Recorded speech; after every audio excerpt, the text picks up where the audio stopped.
Good evening, everyone. Welcome to Logos TV. My name is Suzie Abdou. I'll be your host for tonight, and my co-host, Mary Ghattas. Thank you, Mary, for joining me tonight. You are watching the program Coptic Civilization. Tonight we'll be talking about God's purpose in Mama Maggie's life and ours. In Mama Maggie's life and us. And so we would like to tell you about an event that we had the privilege of attending at the request of Logos TV, a kind request. On March 14th, Mary and I went to Biola University for an award ceremony in honor of Mama Maggie, a figure that some of you might be familiar with. And Biola University is actually a small Christian liberal arts college out in La Mirada, California. Now, who is this Mama Maggie? We were very privileged to meet her, be in her presence, and to interview several people that serve on the board of her organization, Stephen's Children, which is actually global. Mama Maggie was a marketing executive, a professor at AUC, a socialite, a wife, and a mother, who 30 years ago, with the support of her family, left everything to go live with the families and children in the slums of Egypt. And we will paint a picture of these slums, but the slums are not just ordinary slums, but people living in abject poverty, dire situation, and desperate, really desperate conditions. And what we had the privilege of seeing was a documentary on Stephen's Children and Mama Maggie's work. And so we think that it's best to show you that brief documentary, and so you have the privilege of seeing the same. So if we could please show video 1. You're so good. You've got a what?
So now that we've had a chance to see Stephen's children's work and who Mama Maggie is, we'd like to talk a little bit about her vision, right? So she's done this extraordinary work, and it has to have taken an extraordinary vision to accomplish this work.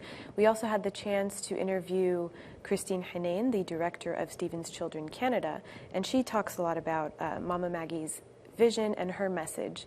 If we could show video 8, we can see video 8A, excuse me, we could learn a little bit more about Mama Maggie's vision.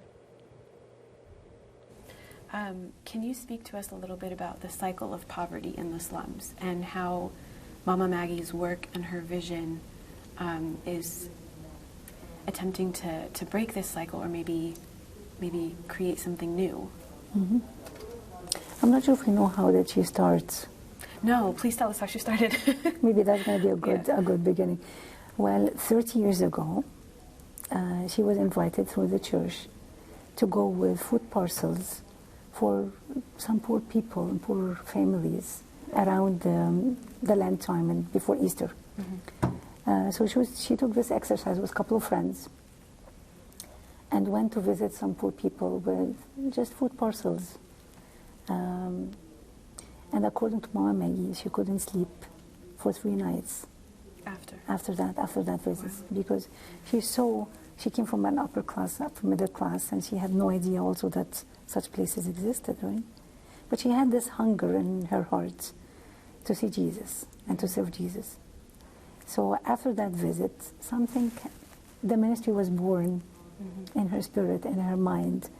And she couldn't sleep for 3 nights, and she felt that God is calling her to that specific area again and again and again.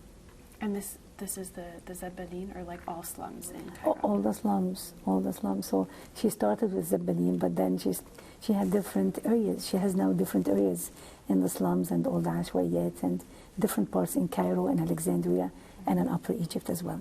So the vision that Mama Maggie has, that through love, through equipping those kids and teenagers, she can reach to many families. Mm-hmm. So she goes to those areas.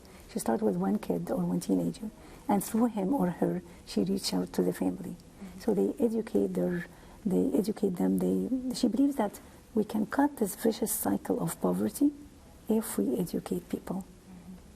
Mm-hmm. Lack of education is the main problem in Egypt and different areas of the world as well. Mm-hmm. So she started by equipping them to be better people, better citizens. And that would be through introducing the gospel of Jesus, that they are unconditionally loved. Mm-hmm. And they're accepted, and they're loved, and they matter, as Kathy said. Mm-hmm. So she believes in the importance of the human being in general. Mm-hmm. So her service is not just for Copts specifically or Christians of Egypt specifically? Well, the areas in the slums, many would be Christians, but of course they have the presence of Muslims in those areas. So if we have a neighbor that is close by, of course they take food parcels, and they know that we are there in the field just to serve and just to love.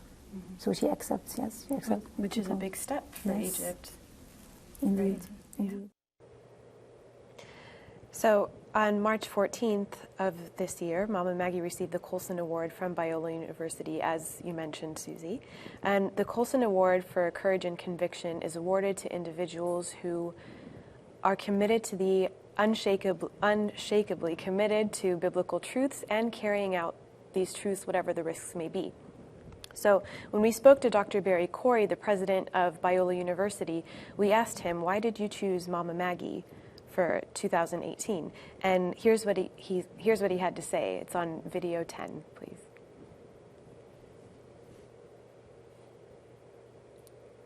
Why is awarding Mama Maggie important to Biola, and why this year? Has something happened in the life of the university maybe that brought Mama Maggie to mind? So why her, why this year? It just seemed right.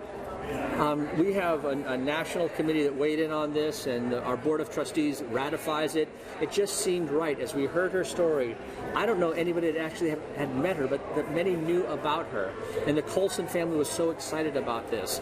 And the more we talked to our students, they said, we want her to come at this missions conference we've been doing for 90 years that's put on completely by students. They wanted to be a part of it. And what that did for our students is to say, in some way, I can live this sacrificial life like she's living. I can live this very gratifying life. Even if it means taking risks and making sacrifices, to live that way was so fulfilling because she's following the call of God on her life. And that's what I want our students to do. And I think that they have the capacity to make a huge difference in this world when they can live selflessly, live for others, and ultimately live for Christ. Thank you, Dr. Corey, for bringing Mama Maggie's work to light and for the inspiring and blessed work that you do with the students here. Thank you. We're humbled and honored to have her here. It means a lot to us. It's one of the highlights of our year, without a doubt. Thank you. So there she is, the incredible Mama Maggie. And now we want to paint a picture for you of the conditions, the environment in which Mama Maggie works. We have some stats from her book, which you can see here on the screen. It is co-authored by, let's come back. Thank you. Her book that you can see here on the screen, which is co-authored by her nephew, Dr. Marty McCary, who you will see later in the episode. But again, the environment in which she works, there are 7 billion people, as the research in the book tells us, 7 billion people in the world. A quarter of them are urban dwellers. 860 million of those urban dwellers are desperately poor. 20% of them live on $2 a day. So we are talking about extreme conditions and abject poverty. And when Mary and I were talking about this throughout the day, I actually had no idea, given all of my travels to third world countries, to developing countries, and even to Egypt, that people lived in such extreme conditions. I couldn't imagine what it looked like. I'd only heard. And so we spent much of the day just trying to give me an idea of what this means. And Mary has spent a great deal of time in Egypt and is studying Egypt. She's working on her PhD currently, and understands this subject much better than I do. And so, Mary, please take it away. Well, for those of us that have been to Egypt, right, we know that Cairo is a city of contrasts. As we can see here on the photo, you have the luxurious, you have people who live a completely luxurious life. And then you have people that live off barely $2 a day, right? And they're in one metropolis, which is, it's crazy that it can house these two different populations. So the development of slums in Egypt happens around the 1950s. And right? There's a word for this, right? I think Christine had used it. Yes. Ash-awiyet. Ash-awiyet, you're right. Audience, so you know, I'd never heard this word before, but Mary was on top of it and understood. So please, Mary, tell us what an ash-awiyet is and how it came about. Thanks. So the word basically means something that's built haphazardly, right? So these areas are developed extra-legally, illegally, informally, right? They're characterized by no urban planning, by no institutions, right? You don't have schools or hospitals. As we can see here on the slides as well, we can, the homes are built with just whatever material these people can find, right? And a lot of times, children have to work, right? They're not in school, right? Because they have to support the family. Like I said, these places, these rural areas, these Ashwa-Ayed developed in the 1950s as a result of internal migration within Egypt, right? You had, after the 1952 revolution, where King Farouk was, his throne was usurped by, well, not really usurped, the free... Overthrown? Overthrown by the free soldiers, right, with Gamal Abdel Nasser in 1952. So Nasser's policies tended towards Arab nationalism, right, and creating an Egypt for Egyptians. So you see with these the exodus of these foreign populations, you have a lot of internal migration. So a lot of people from Upper Egypt are moving into the cities. And Nasser, with his socialite policies, has a plan for low-income housing, right? So these people can rent properties for as long as they would need to. with Sadat and then later on Mubarak taking over and their more capitalist leanings, they do away with these areas, right? And now there isn't home ownership is based on like that, right? Home ownership. You can no longer rent these properties. And so this pushes people a bit outside of the city, and then they create their own buildings and their own little communities. Again, if we take a look at the slides that we have here, we can see that the children they're not clean looking, right? They don't look taken care of because this is the type of area that they live in. They don't receive any services from the government. So there's no infrastructure, no water, no electricity. No, nothing. Everyone spends for himself, unfortunately. Mm-hmm. And so the effects of these types of areas affects the population at large. In John Sims's 2010 book called Understanding Cairo, he estimates that 17 million people live in Cairo. And of these 17 million, 11 million live in areas in these Ashwa-Ayat, right? And that's a whopping 63% of Cairo. That's more tremendous. It's very tremendous. And then, you also have multi-generational effects, right? Like they were talking about in the video, there's a strong cycle of poverty, and it's very hard to break that. You have let's say one young man who grows up in these areas, he grows up illiterate, right? Probably, his behavior is probably not the best, right? He uses like more escapist routes to deal with his own situation. And so this young man will get married, right? And he'll produce 4 to 6, 7 children, right? And then if we multiply this one case by the millions, which in Egypt, I believe now the population is 101 million people in all of Egypt. I've heard 104. 104. It's certainly more than Egypt can provide resources for. Right. And so, the effects of these areas on the population at large, it's basically a ticking time bomb. So. Yes, you have these kinds of people growing up. The people who are growing up in the slums and in the garbage areas are both illiterate and uneducated, and there is quite a stark difference between the two. But to be both is really a difficult position to be in, and certainly it would be difficult to raise children when you have few resources for yourself, let alone anything to give to them. And you also know much more than I do about the recycling efforts of the people who are the Zabbalin. So for those of us that have been to Egypt, on your way to Gabal al-Mu'attam or Mukattam, there are the Zabbalin, who are predominantly Christian. And as a matter of fact, the slums that we speak of are predominantly Christians populating the area. There are Muslims who live there. Many who are fleeing the violence that's happening in Upper Egypt have made their way to Cairo and to the slums.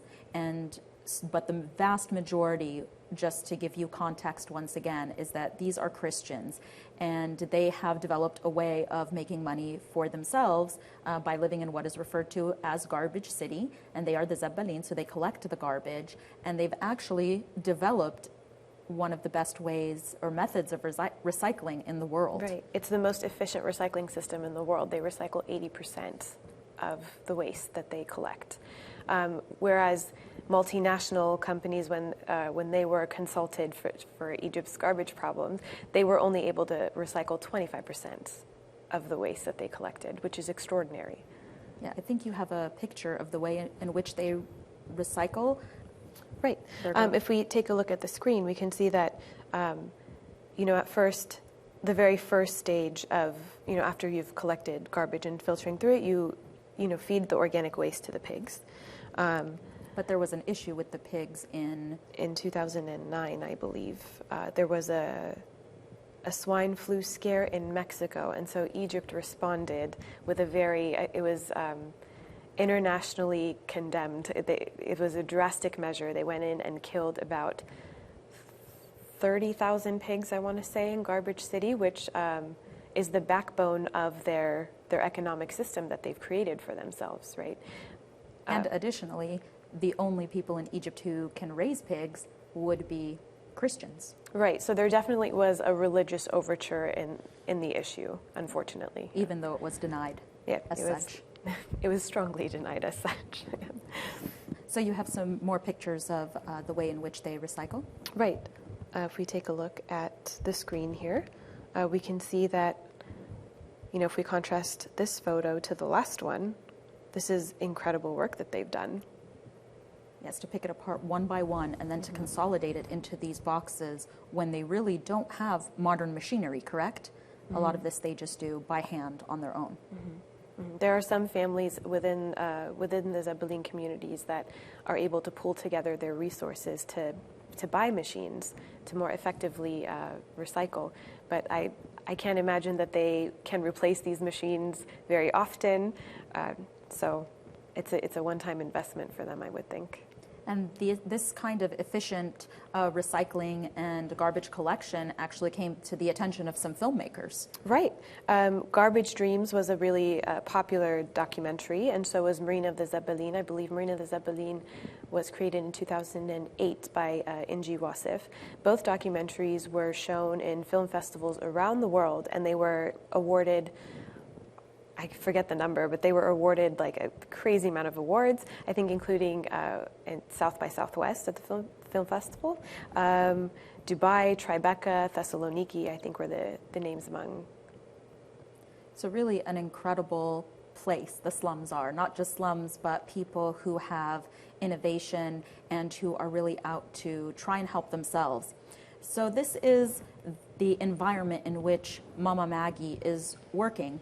And again, she went there 30 years ago, and now it looks entirely different than it did back in 1989 when she established her organization and she made her visits. And it's all because of her work. And so to give you an idea of the kind of work that Stephen's Children does, this was actually on the screen with the initial documentary that we started with.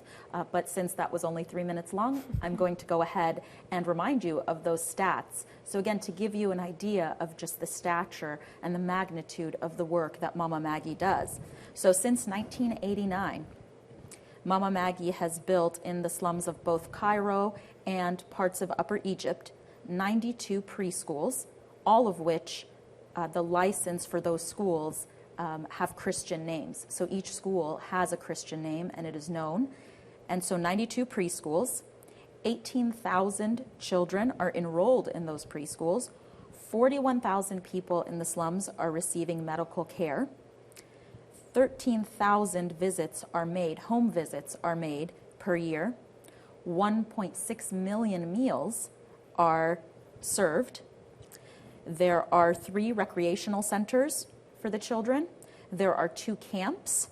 There are 2,000 volunteers, many of whom were Zebulun themselves and grew up in the slums themselves and decided that when they got older they wanted to give back to their community just based on the influence of Mama Maggie in their lives. And there are 32,500 children that are being served now. And as a matter of fact, I think when we were at Biola, we were told it's now up to 40,000 children that are being served. Stephen's Children and its services are the largest in the Middle East to date. They have board members, in Canada, the US, Australia, the UK. Mary and I had the privilege of speaking to board members from the US, Canada, and the UK. You will meet more of them as we continue in this episode. And so the situation that Mama Maggie serves in, to give you more context, many of these people, as we said, if not all of them, are Christian. It's not simply what we always think of, which is they're poor people who just need meals and a roof over their head. No, it's much more than that, actually. It's quite shocking. Mama Maggie deals with issues and these are issues that are known all around the world and even here in the United States to be associated with people who are living in very poor conditions. So they will be familiar to you. She deals with alcoholism, domestic violence, homicide. In the book, Actually, there is the story of a young girl who at 4 years old witnessed her father kill her mother. He beat her to death. And so there's a lot of trauma in the children that Mama Maggie has to deal with. There is abandonment of children by their parents. There is the story of a family that had 4 girls, and unfortunately, actually, I think we were told the story by Graham West, who is the UK board member who was visiting in one of his visits to Egypt. And the oldest girl was 14. Their mother passed away, and their father decided he couldn't take care of these girls anymore. And so he left the village. And the oldest girl, 14 years old, had to be the one to raise her sisters in the slums, which is incredibly unsafe for girls, let alone 4 girls, 14 years old and under. So Mama Maggie deals with issues of abandonment of children by their parents. There are many stories, unfortunately, of incest and rape because people share rooms, families share rooms. As we're told in the book, some children have just grown accustomed to whoever is sleeping next to them. The adult may take advantage of them. There's child abuse. There are drugs. And on top of all of that, Mama Maggie is also teaching basic skills to these people, from hygiene to basic education to vocational skills to Christianity. Mm-hmm. Right. A lot of times in these areas, Christians might have a tattoo, a cross tattoo on their right wrist, but they don't know anything else. They can't really tell you anything else. All they know is that, there's a cross tattooed on my right arm, and I have pictures of St. Mary and St. George, and I believe in the Bible and not the Quran. So the incredible thing about Mama Maggie is that she's teaching in her kindergartens, I believe. She is teaching Bible stories. She's teaching hope through these Bible stories, so these kids grow up familiar with their own beliefs. She also served the 21 martyrs of Libya. If we can look at the screen right now, they were beheaded in February of 2015, and I believe of the 13 of them, of the 21 of them, 13 of them were. 7. 7 were beneficiaries of Mama Maggie and of Stephen's children. That's right, which is incredible. That was one more thing that Mary and I learned. I don't know if you had known it, Mary, but I didn't, that 7 of these men were hers. And actually, the 13 number that you referred to, there were 13 of her children the night that the 7 were kidnapped. And so the other 4 actually got away. And then, is that 4? Did I do the math on that right? I don't think I did. I apologize. The other 5, the other 5 were able to get away. But the 7 who were captured, she told us the story. They were held captive for 40 days or so, over a month, and 40 being a magic number in Christianity. So I think that's why I went with 40.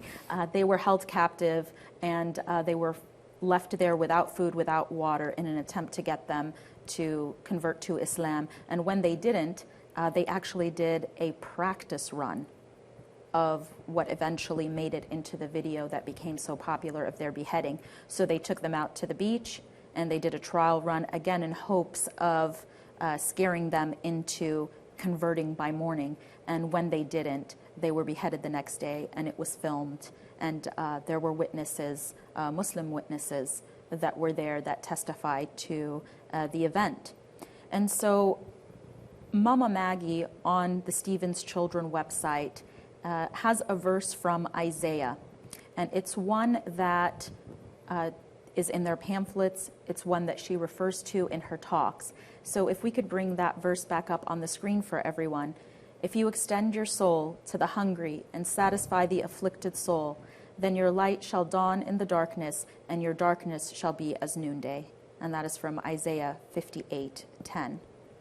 Quite relevant now during this time that we're talking about, that we're in the 50 days after the resurrection, and having been through the suffering of Christ and the sacrifice that he made on our behalf. And so we would like to, now that we've given you context, discuss some themes that Mary and I found throughout the day. Right. The first one that was really that really spoke to us was obviously God's calling in our lives, right? What does His voice sound like, and what does this look like? What does this translate to? Mama Maggie gave an inspirational talk in the chapel at Biola University, and we can watch parts of it now on video 7. When I first went to the poor areas in Egypt, I couldn't believe what I've seen. It was a great shock for me.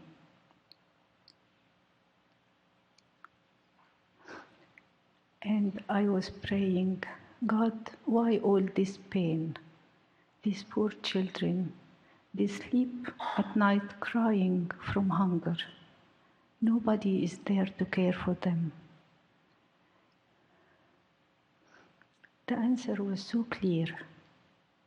It's your turn to do something for them. They are my chance to be a better person. When we went to help them, we thought we want to give them a better life. Today and forever, I will witness they changed us to be better people. So they are our chance. They are the ones who are bringing blessings to our life. They are suffering, and take the blessing of anyone who's suffering. And then I was teaching at the American University in Cairo. I always loved my students like I love you. I have my friends from them until today. And when I paid the first visit, I started reading the Bible every day. I said I will finish it until God will answer me why this is happening. It was so clear to me. Leave the best student that you have at the American University. They are the elite of the society. And go to the poorest of the poor. Go to the lost and the least. And I couldn't believe that God could trust me with something like that. I was not prepared for that. I think until today, I'm not worthy. Because among the poor, you can see God is hidden. So when I need to touch God, I touch a poor child. When I carry some of these children, I feel God's heart beating. When I listen to them, I feel God is whispering in my ears. I love all human. They are my creation.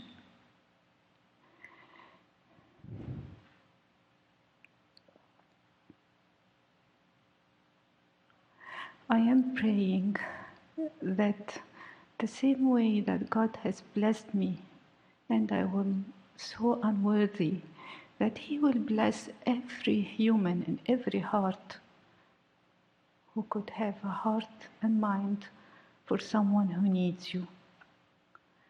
I ask you, please, come and visit some of the poor areas, and your life will not be the same. Right, some inspirational words from a very inspirational woman. One thing that Christine Heinen in our interview with her mentioned was that her parents noticed since her childhood that she has always had a heart for the poor, but it wasn't until she met Mama Maggie that she really shaped what it means, what it looks like to care for the poor. And also in Scott Singletary, I think he's the director of gifts at Biola University, he said something similar in his interview. So let's hear it from him. It's in video 3A. Can you tell us about your first experience with this population in Egypt? Yeah, I remember going into the dumps. Excuse me, I can just remember how the stench, honestly, I can just remember going and thinking, wow, will I make it through here? I just didn't know, but just because the smell alone was just horrific. And, I finally kind of adjusted to that. And then I remember meeting the families. and just being moved by the families. And I can remember one family in particular just living in this little, you can't even call it a hut, you know, just a small slum area, and the mother bringing me a Coca-Cola, you know, and who knows what that cost her just to serve me this Coca-Cola, you know, and I just thought this is incredible. And then to see all these children around her, and then just to see that from one place to the next with, you know, 6 feet of garbage going up on both sides was an unbelievable experience. Yeah, it sounds like you experienced Egyptian hospitality at its finest. Yes, yes, I really did. So why did you choose Stephen's Children of all the organizations you could have fundraised for? Yeah, well, for one, you know, I think it was kind of God ordained. I think the timing was a great time for me to get involved. I trusted and believed in these two individuals who told me about it. And then, of course, once I saw the ministry firsthand, it wasn't difficult. I mean, how many ministries can you get involved raising money for that are having an impact like that, and that make a dollar go as far as a dollar goes for what they do, feeding hundreds and thousands of children? And so it was an easy thing to get excited about. And I knew that donors, if I could get them there to see the work, would be super excited about giving to it.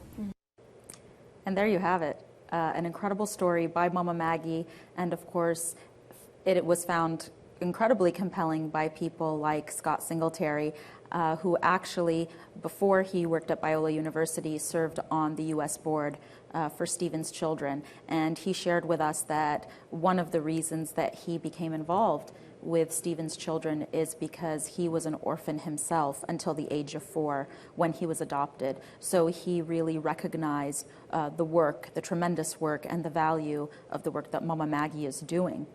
And so here Mama Maggie spoke to us in the chapel, and as all of you saw, about hearing God's voice and his calling just with the first visit. And then she talked to us about how, and it's also in the book, how the voice just kept getting louder and louder. She'd read the Bible, and the voice got louder and stronger until it came to a point where it was inescapable for her.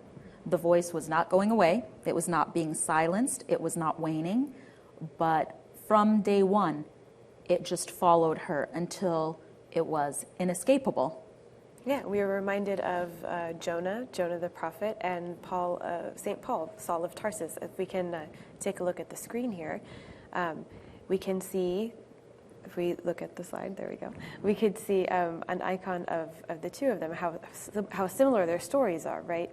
So Jonah at first doesn't want to go to Tarsus, right? He gets on a boat that's taking him in the opposite direction, and God sends him a storm, and he has to be thrown overboard, and he also sends him a large fish that's going to take him right to where he needs to be. And then for Saul of Tarsus, right, this is also something inescapable on the road to Damascus, right? He sees a blinding light.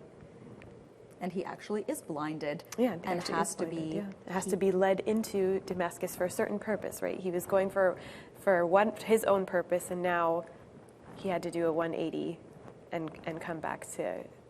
He couldn't ignore God's voice, which is what was incredible about Mama Maggie as well, because she came from extreme wealth.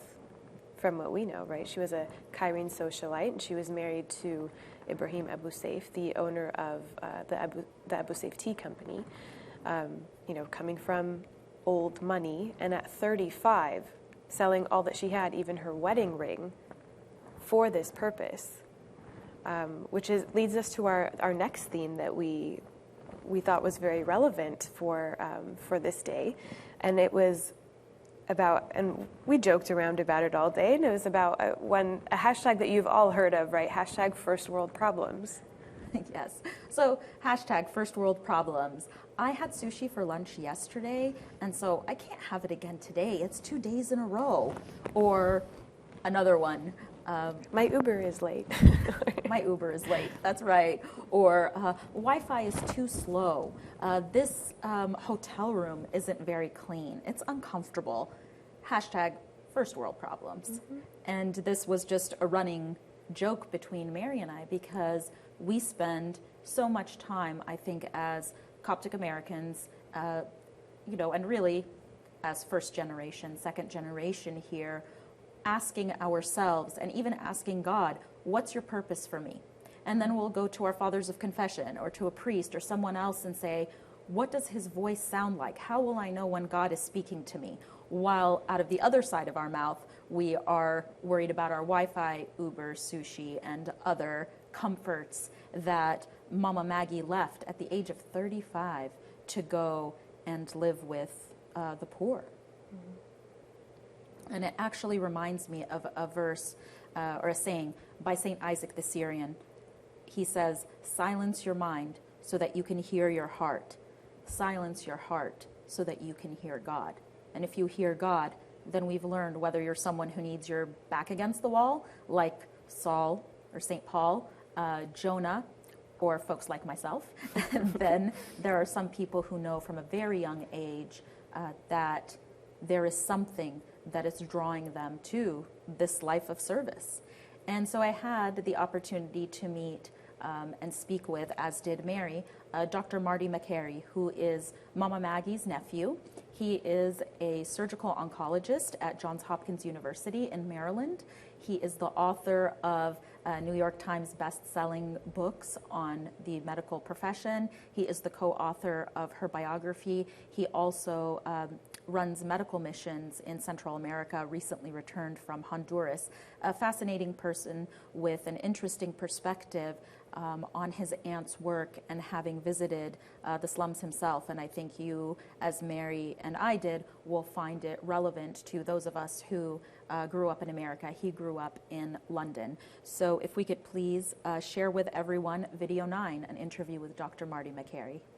And actually, our viewers should know that you are a surgical oncologist at Johns Hopkins University. So your work is specialized. You're asked to go to the slums of Egypt to do this kind of work. How old were you? What was it like? Well, the first time I went, I think, was as a medical student. And I was interested in general medicine at the time, and I thought at least I could learn something, if nothing else, what the needs are. I was planning a career in medicine, and I thought this would be a good opportunity to develop a relationship with a place where I've got roots. Well, I was useless, right? I showed up there, I was useless. I had no real practical skills. I had no medical knowledge in the areas where they needed it. I don't know anything about the types of infections they get in that community. So I was useless. And I went back a few times and I told them, like, I'm useless medically, and they insisted, well, can you just try to check out the kids and do a basic screening? So for a while I did that, and I got to know my aunt, Mama Maggie, and I was really, in the time between seeing patients, blown away, not only by the work of the folks there, but also by the everyday worker in that organization, the Stevens Children staff worker who works for minimal amount of money, takes a bus sometimes 2 hours to get to that place. It stinks, by the way. The odor is repulsive. And they're there teaching schools, teaching kids, feeding kids, visiting homes. And you would see these homes where a woman would be raising 6 kids or 9 kids. Alone. And where's the dad? Sometimes just absent. And this, it turns out, it's not a phenomena in just Egypt. All around the world, especially in poor areas, you see this sort of almost delinquency of the father to really do their role in helping. And it's really a remarkable story of women. It's an incredible burden that they carry.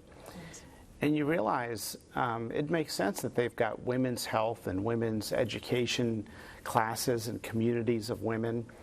And unlike other charities where there's simply a giveaway, they're really trying to empower people there, teach the kids vocational skills where they can learn technical skills so they can go out and get jobs. And then many of them send the money back to their families. So a lot of us, like Dr. Marty McCary, we go into these areas or into these services thinking that we're the ones that have so much to offer and that we're the ones that are going to help, all these kids. When really, they're the ones that change us. I had the opportunity to speak to Kathy Orfali. She is a board member, a Canada board member of Stephen's Children, and she had a really interesting thing to say about how growing up in the West, we just don't understand the types of privileges we have, and that shows up on video 8B, if we can share with everyone.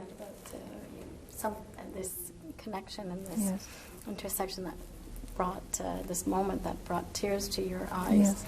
I think as Christians, if we're really living out of our heart, if we have something that we cry about, it's that much of an inner work going on that's what his voice sounds like. Yeah. That's the thing. That's where we need to be, and that's where we need to go, and that's Yes. a sense of direction, right? If we have things in life that bring you us here. joy, but also Yeah. bring us tears, because it's all about seeing the suffering and how we can be a little part of change, and the more people the trend. One thing that Mama Maggie does, she calls this one of the goals of Stephen's Children, is to plant hope, right, and to teach the children of these slums, of these Cairene slums, how to dream, right. We just wanted to share a quote with you from Milan Kundera, who wrote The Unbearable Lightness of Being. If you can check it out on the screen here, it says that to imagine, to dream about things that have not yet happened is among mankind's deepest needs. So this is something that allows the children's imagination to develop. I think in reading the book, one of the children said that when they were asked, like, what is your hope and dream? One child said, I would like to eat a tomato, after thinking about it for some time, because when you live in these abject conditions, hopes and dreams are more of a higher need, right? That they don't have the chance to think about or really develop. So Mama Maggie is giving them this chance. Another child, when asked what his hope and dream was, he said, I'd like to sleep in a bed, and a piece of furniture that all of us just kind of take for granted, that we have a very comfortable bed here. But to hope and to dream, I think is very important, and it allows the worldview of these children to expand ever so slightly outside of Cairo slums. Right, and as we were saying, and Kathy mentioned, this is out of sight, out of mind for us until we witness it ourselves. And in going to the slums or in taking that opportunity, which, by the way, is extended to all of us, including you, our viewers, from Mama Maggie. The next time that you are in Egypt, whether it's your first time, any of our viewers, or your 10th time, to go to the slums, to go to the Zabbaleen, and to visit and to see the things of which Kathy and other board members witnessed, the conditions that move people like us who have the privilege of living in the West to tears, to seeing things we would otherwise forget when we're worried about our Wi-Fi. And that we also had the opportunity of talking to Stephen Fernandes, who is a member of Stephen's Children's U.S. board. And in stark contrast to what, actually in similarity and stark contrast to what we've been talking about, he had served in Chicago's inner cities, and he had a wonderful perspective too to share from his work on the board. So if we could please show video number 5. Were there any similarities to Egypt and Chicago that you saw? There really were. I mean, I think one of the things was that Christ is able to save people, and he is able to deliver people out of very difficult situations. And so I really saw that the role of the church is essential in both the U.S. and in Egypt in reaching out to these neighborhoods and to these people. Also, community is really important, and I saw that in Egypt, really the sense of community around the church, around the ministry was amazingly important. and also in the family, which unfortunately in the inner cities in the United States often are broken families, so it is very difficult. In Egypt, it's much different, where a lot of times the father has to leave or go farther away for work, which also leaves the children with less parental supervision than would really be helpful. Mm-hmm.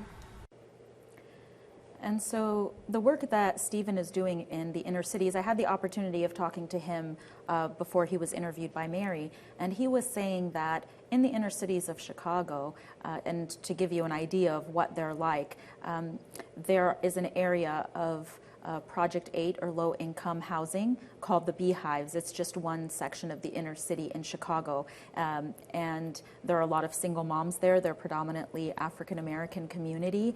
There is a lot of violence, drugs.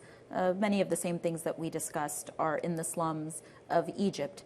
They are characteristic of very poor neighborhoods. And I had a friend from undergrad who served as a teacher in the inner cities of Chicago, and she said that the schools there really serve multiple functions for the children, and that is many of them are food insecure, so they rely on coming to school to get breakfast and to get lunch, to get emotional support, and then of course to get an education when there's time in between teachers having to be their social worker, their psychologist, their parent, and giving them food. So it's really very difficult conditions, and so what parents do is that early on, given the violence that's in the communities and the violence on the streets, is that early in their children's lives, they purchase a plot for them to be buried in, because they just expect, given the numbers and the stats for these communities, that they're going to have to bury their sons and daughters early. And this is in contrast to what Mary was talking about, where Mama Maggie goes into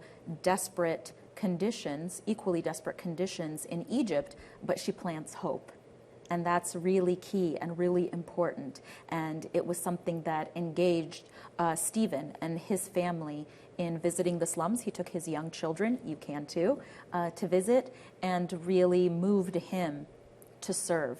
He had served in the U.S. and now he sought in Egypt, and God had given him the skills and the calling to take those things, those same things he had seen in Chicago, in the U.S., and take them to Egypt. So when God spoke to Stephen Fernandes, he chose him, like he did Mama Maggie, at a time when Stephen had the resources and the skills to then serve the populations in Egypt. Mm-hmm. Another interesting thing about Mama Maggie and her family was that, yes, they did have a tremendous amount of privilege in her life before, right? Like we mentioned, she was 35 and sold all that she had to take up this life of service. But before that, she got to develop an extensive network, right? Like we said, she was a Cairene socialite, a professor at AUC University, and a marketing executive for international companies. I believe one of them was BMW. That was just one of them.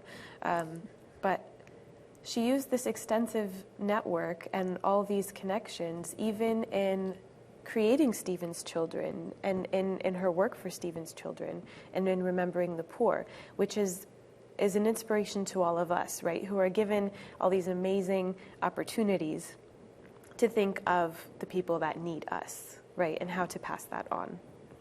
Right, and so it brought up the theme for Mary and I, another one we want to share with you about modern-day martyrdom.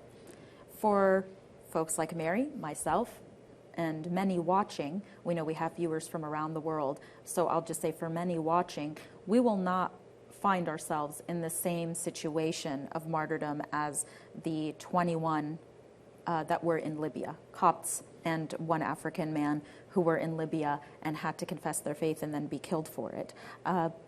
So what does martyrdom look for people like us? Because we're called to be saints. We are told in many ways to be perfect as our Heavenly Father is perfect. St. Paul says, "For your sakes I die daily," in reference to martyrdom. So what is that? What are we willing to sacrifice? And other questions that rise from that. Mm-hmm. With Mama Maggie, she had to sacrifice even at like the fashion level, right? We were talking about how we even like buying nice clothes, but at some point it just doesn't matter anymore because there's something larger that has to pull us in a better direction. So what am I willing to sacrifice, right? During Holy Week, I had the opportunity to listen to a homily delivered by Father Mina, and I'm blanking on his last name.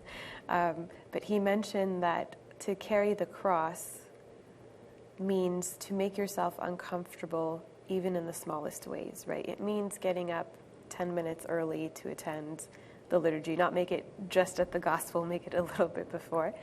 But Suzie, you mentioned something about the kingdom of God suffering violence through this type of practice. Right. These kinds of small things that we do for the sake of our faith, for Christ, are considered martyrdom and daily martyrdom. And it reminded me of the verse in Matthew, the kingdom of heaven suffers violence, or the kingdom of God suffers violence, and the violent take it by force. And what does that mean for us? It is that very thing that Mary is talking about, that you seize those 10 minutes that you would prefer to stay in bed, and you feel that duality of wills within you, the one that says, do what the Lord commands and honor the Sabbath, and then the other side of you that says, I only have 1 or 2 mornings a week to sleep in. It's just 10 minutes. But by seizing that 10 minutes, that's actually a violent act. It is a violent act against your own will, the will that wants to do what it wants, to please itself, and to make itself comfortable. That 10 minutes, if you can get yourself out of bed, that's considered a form of martyrdom. And so the kingdom of God suffers violence, and the violent, that is us, we take it by force. And it's as St. Paul says, that which I do not wish to do, I do. And that is all of us. The things that we know not to do, we do them. And the things that we know to do, we don't do them because they're an inconvenience. It's much easier to remain doing what it is that we want to do. And so this actually then made us think of another question about writing a check. Why not write a check? Right. Is donating enough? Just simply, we are given the best opportunities here. Like our parents came to this country so that we could study well, live well, have nice jobs. And so if we have the money, why not just write a check? Isn't that enough? We do have examples like Mama Maggie and the rich young man who spoke to Christ, right? He came to Christ and he told him, what can I do to gain the kingdom of heaven? And Christ looked at him and told him, one thing you lack, sell all that you have and give to the poor. And this young man went away sorrowful, right, as the gospel account tells us. So St. Basil tells us, and you wrote a master's thesis on his treatise on social justice. So maybe you could tell us a little bit more about that. But St. Basil identifies this young man as a prince, and he identifies his inability to sell all that he has because they're all rooted in his heart. That's right. And so the riches are not simply something that he can give away. They are things that he's amassed. He's not just a rich young man, but St. Basil tells us he's a prince. So he is the wealthiest of the wealthy. But St. Basil, when he writes on social justice, is really advocating for equality and equity between our brothers and sisters in society. And so St. Basil says, if you really, to this young man, this prince, if you really wanted to follow God fully and his calling, why did you amass so much wealth to begin with? As your needs were met, you should have been giving away any excess so that you can elevate the level of your brothers and sisters in society so that they wouldn't be in need, so that they wouldn't have to beg, they wouldn't have to ask. But each Christian, once our needs are met, and this is actually something that is known in psychology, it's the hedonistic cycle, where once your needs are met, anything else that you chase just is chasing your tail. And so you think that you need more, but having more doesn't actually make you happier. Mm-hmm. And so we collect and we hoard, and then we say, God, what are you asking from me? What is it that you want from me? And Mary and I were joking around, I hope God isn't asking me to give away my Gucci purse that I got for my birthday, or my Louis Vuitton, or my lovely, David Yurman ring. These things are too much. My Chanel earrings, my suits, all things that actually Mama Maggie had and much more. And even this prince had. But the prince walked away from Christ sad. And these are the words of Christ God speaking to him. Whereas Mama Maggie did not see Christ, did not see God, but she heard his voice. And again, at the young age of 35, was willing to give up the Mercedes, the beautiful hats, the Chanel. Everything we're taught in our culture that we should aim to attain, right? One quote we wanted to share was from St. Basil's treatise on social justice. If we could take a look at the screens, he says that when someone steals someone else's clothes, we call him a thief. Should we not give the same name to the one who could clothe the naked and does not, right? And this passage goes on to describe, the extra coat you have hanging in your closet belongs to, a person that is cold. The extra food in your pantry belongs to the hungry, and the money that you hoard in the bank belongs to the poor. And here Suzie was explaining to me about St. Basil's desire to create equity in society, or that is a Christian responsibility to create equity in a society, right? Yeah, but this takes so much of us, and Mary and I were taking it takes so much from us. We can be here on Logos TV with you.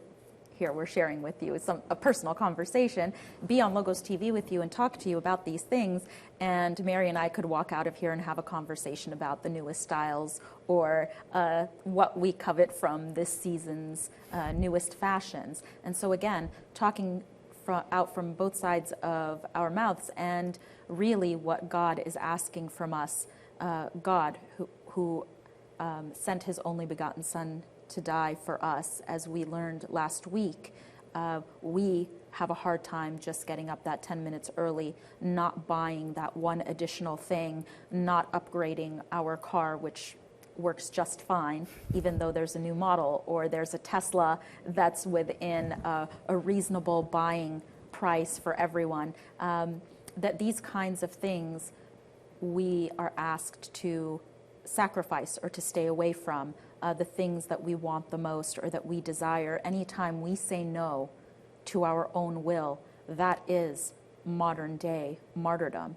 And it's not to say, as Mary and I were talking, that giving a check is not a good thing or a blessing.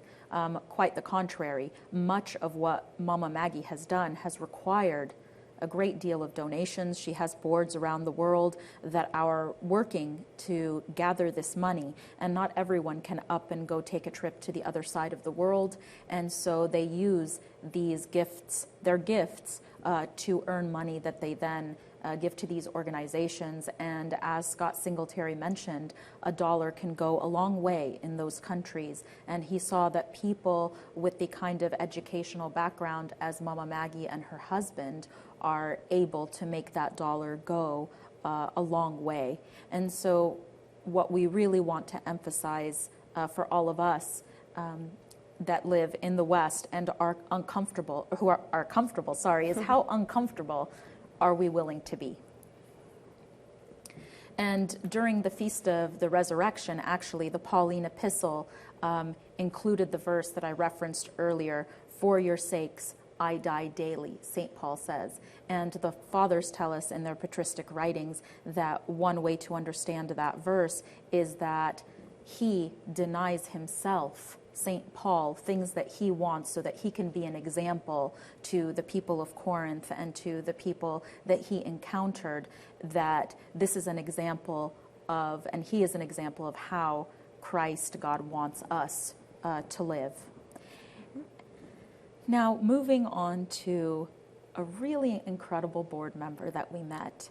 He had quite a profound effect on me and on Mary. His name is Graham White, and he is a board member in the UK, someone who lives his whole life in service, even though he has grown up in the UK with all of its privileges, just like here in the United States.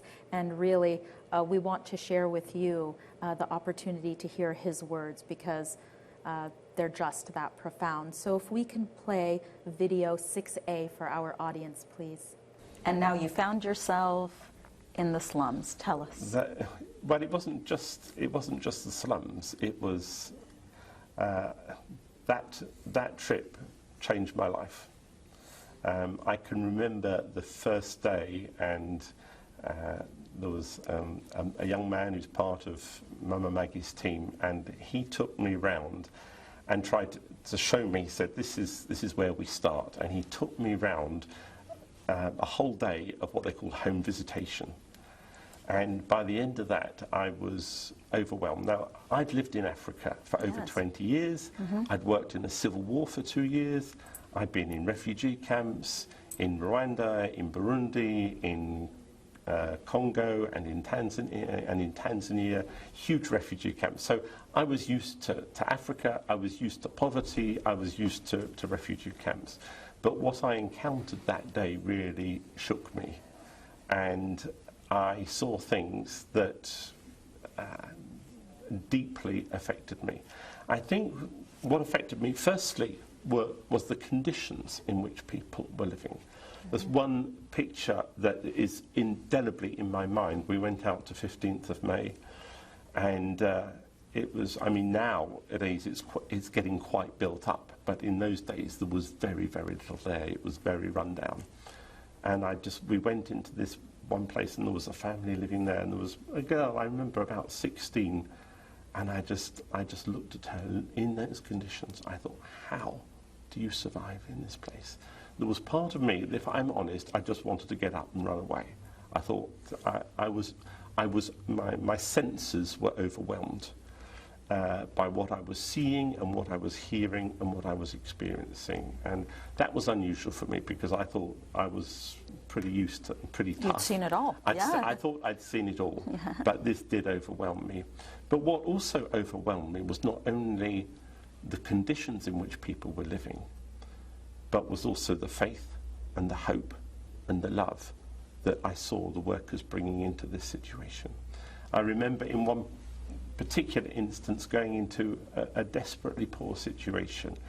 And this was just, I mean, it was dark. We'd been doing this since about 9 o'clock in the morning. We'd just been going from one home to another. And now this was like 7 o'clock in the evening, and I thought, you know, how much longer? There's part of me, I just wanted to go back to my hotel. I wanted to get clean.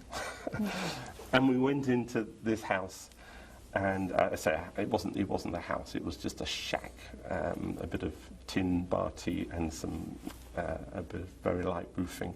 And inside there was I think the girl was 14, and she had 2 younger sisters or 3 younger sisters. And I said, "What's the story here?" And they said the girl's mother died when the youngest was born. And the father ran away because he said, "I can't cope, I can't look after them without the mother." And so the children were abandoned. And the Stevens Children's workers were going in and caring for this family and supporting them. And I mean, the head of the household was a 14-year-old girl. And I was just a bit overwhelmed by that situation. I thought, how do you cope? In the sense, the hopelessness of that situation. And yet I saw in this girl a level of hope. And at the end of the home visitation, they said, "Let's pray." And they stood up and turned to face the east as they did. I mean, I wasn't used to this at all. I come from an evangelical background, and I mean, just the whole Coptic thing, which is absolutely fine, by the way, but I just wasn't used to it, and it was all a bit shocking, and started to pray. And I turned to the translator who was standing next to me. I said, "Just tell me what she's praying." And her prayer was, "Heavenly Father, I thank you that you are my provider." And I thought, wow. I was, look at the conditions you're living in, and you can stand up and say, "Thank you, Father, that you are my provider." I thought, wow, this ministry is doing something powerful, because this girl who was living in an incredibly difficult situation, and yet within her there was faith, there was hope, and there was love. And I thought, wow, they are sowing something into the lives of people in an incredible situation. So I went back to my hotel room, and I was shattered at the end of that day, and I was crying. crying because of what I'd seen, crying because of the hope and the love and the faith, and just crying just by being overwhelmed by what I'd seen. I mean, when you know Mama Maggie's story, and when she first went into the slums, she tells how she came back and cried for 2 weeks. And my story, in a sense, was something similar, really. Even when I got back home and I tried to tell my wife, I didn't have the words to express it. And sometimes I'd just be sitting there and I would just burst into tears because of what I'd seen. And it was just like, yeah, the overwhelming sense of need, but at the same time, the overwhelming power of hope and faith and love to reach in and transform lives. And that's what I saw at work powerfully. We really hope that you enjoyed hearing Graham White the way we did. That interview is actually 30 minutes long because that's how fascinated we were with his story and his life of service, 22 years in Africa, in Burundi. I had a friend who served there on a mission several years ago, and it's one of the most difficult places in Africa, civil war, all kinds of violence and issues. And so for him to spend 20 to 22 years there, between there and Rwanda, is really incredible. And as a matter of fact, on a side note, I had been talking to him just about his personal life, how it was as a young man and growing up in the UK and going to do this work. And he shared with me the story of his family, meeting his wife, and then we met two of his children, two of his 5 children. And it brought up another theme for Mary and I, and that is the unity of vision within a family. Graham, on a visit back to the UK from Africa, had met his wife through friends, and he thought, well, I don't really have time to meet a young lady. I've got to go back to Africa. And so he met her, and lo and behold, because God works in these wondrous ways, he found out that she too was a missionary, that she had done work in Africa, and that she actually was fluent in French among many other languages. And as you know, French, due to colonialism, is one of the most spoken languages in Africa. And so within 3 weeks of hanging out in the UK before he went back to Africa, they agreed to be engaged. And then I think it was a couple of months later, he went back to the UK. They were married. She moved with him to Burundi, and they had 5 children in Burundi. My friend who had gone to do missionary work there had lasted even a year before it was just too violent and too difficult.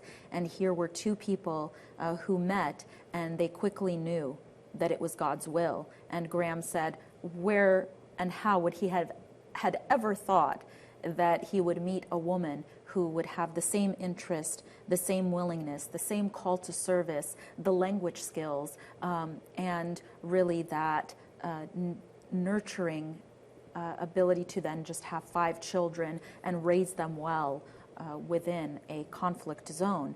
And this was really incredible to us. And to Mary, this theme really was profound to her. Right. In the beginning of Mama Maggie's biography, we read about her aunt. I believe it was her paternal aunt.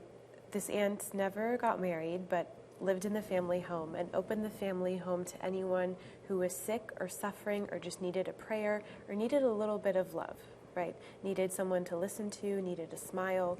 She was always ready for them, and her door was open, right? And the book talks about this messy hospitality. A lot of times when we think of hospitality, we think of, right, we have to cook beautiful food and have it laid out in a beautiful presentation, and the house has to be spotless. But these are people that are genuinely sharing what God gave them to those in need, which is profound. I found profound.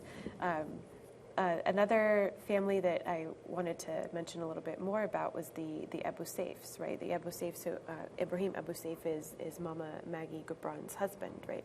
And when he sold his tea company, it had been his inheritance from his father, who inherited it from his grandfather, and it had been in the family for generations. and to come and do something so drastic as to sell the family business, which was a very, very prosperous business. I think, those of us that have Middle Eastern roots, we know how important tea is in the family, right? So to sell a family business, a multi-generational family business for this, I'm fairly certain it was met with a lot of opposition, right? But again, he was able to turn everything around, and like Scott Singletary was telling us, able to make a dollar go as far as a dollar could go, and to further his wife's vision, right?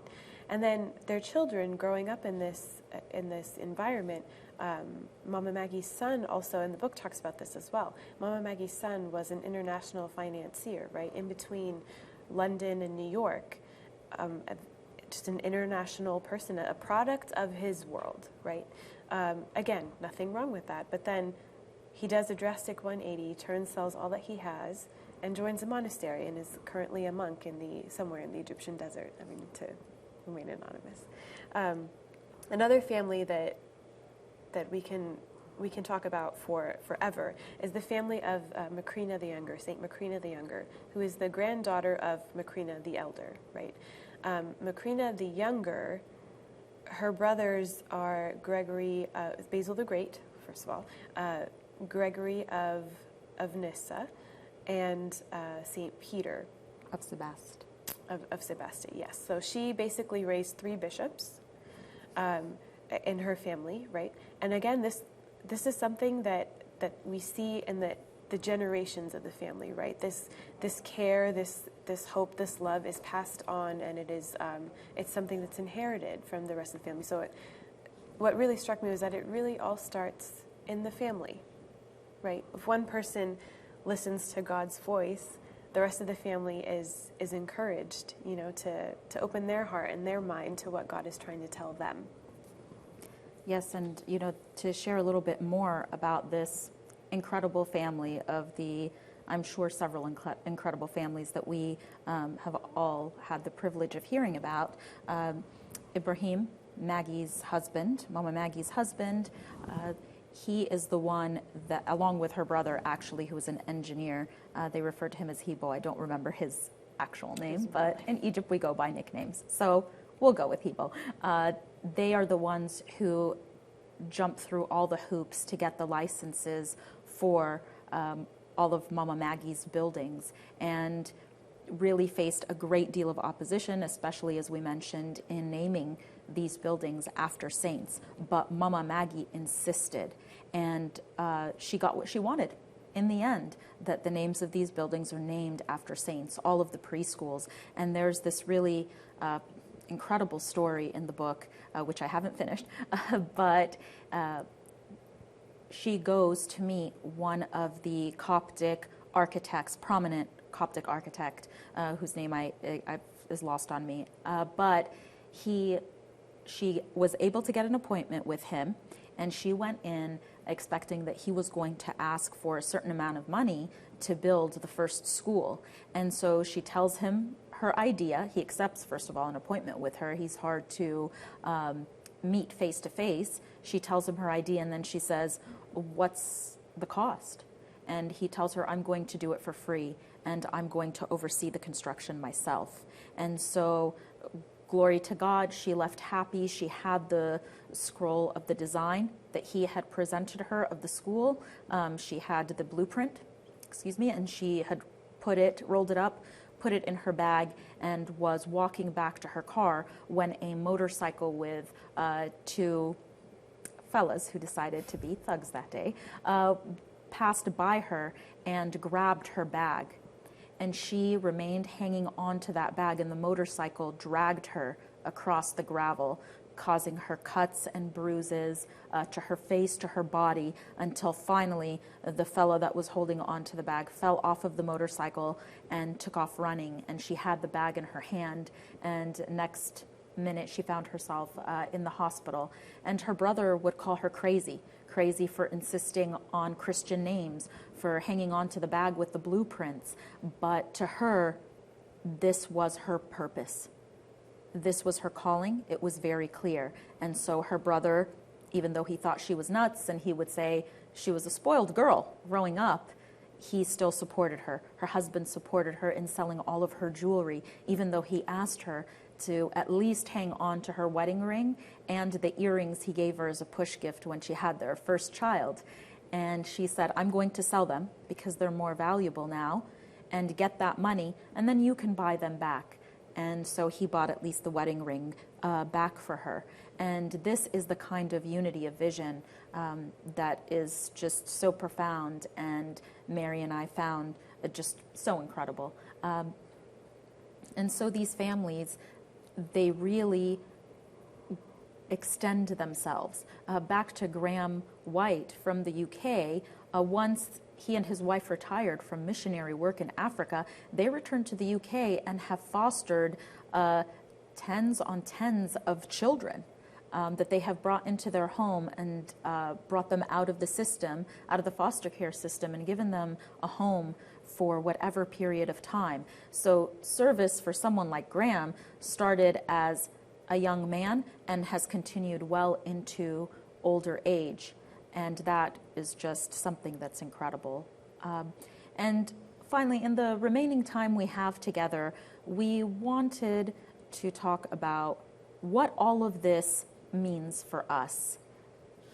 Mary.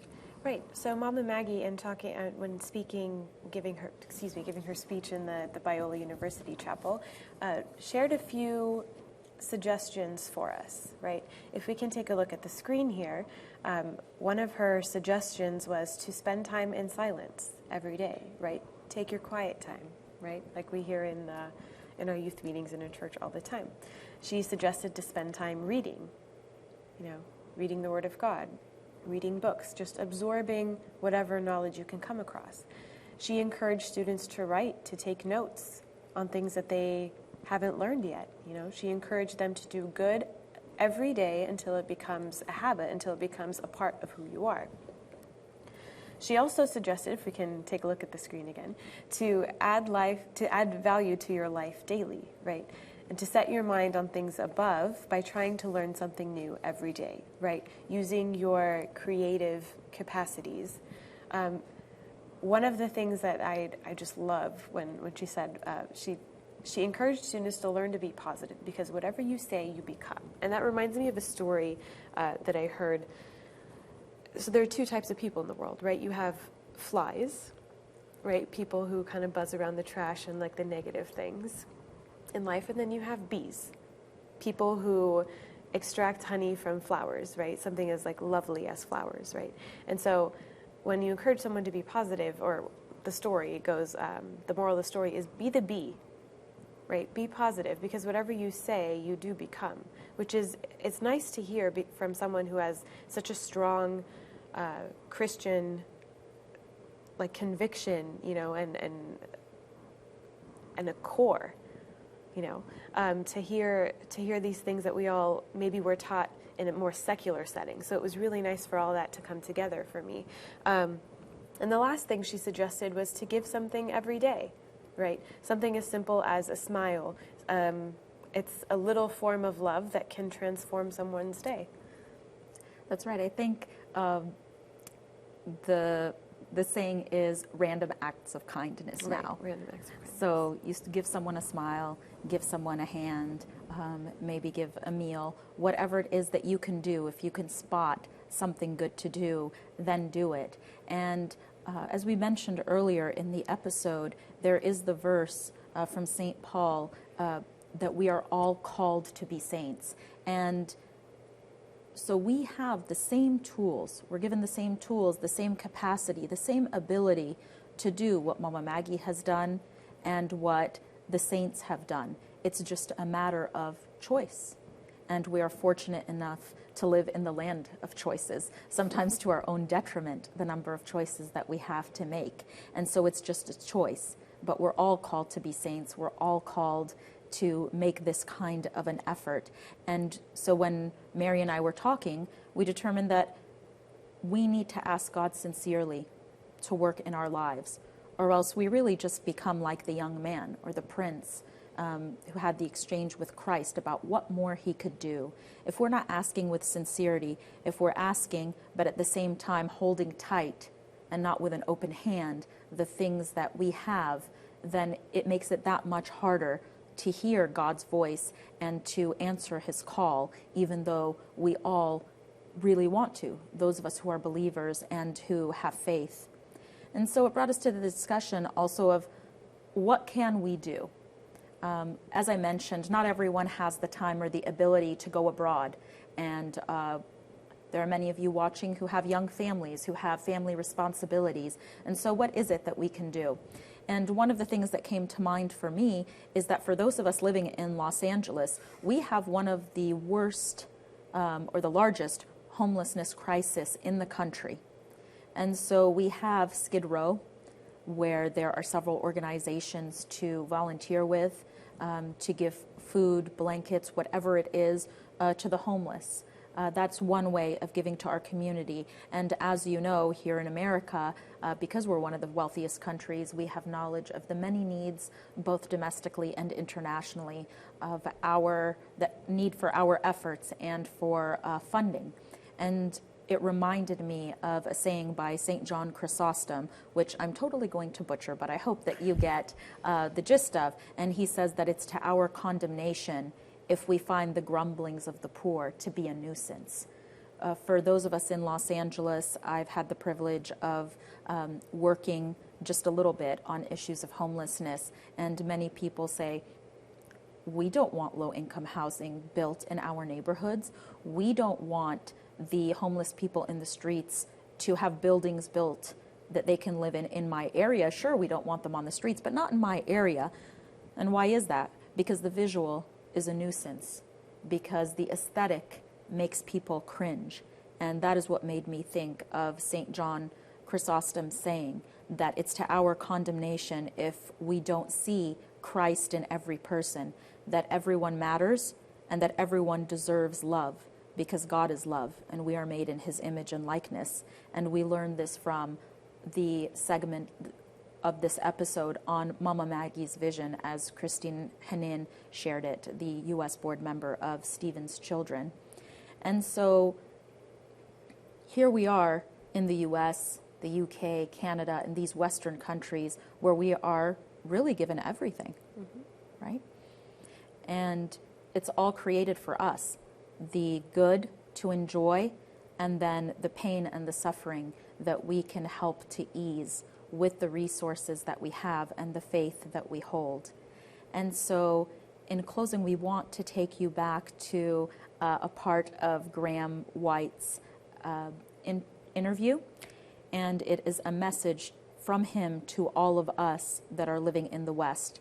If we could please play video 6B. So what about Stephen's Children was compelling or engaging for people in the UK?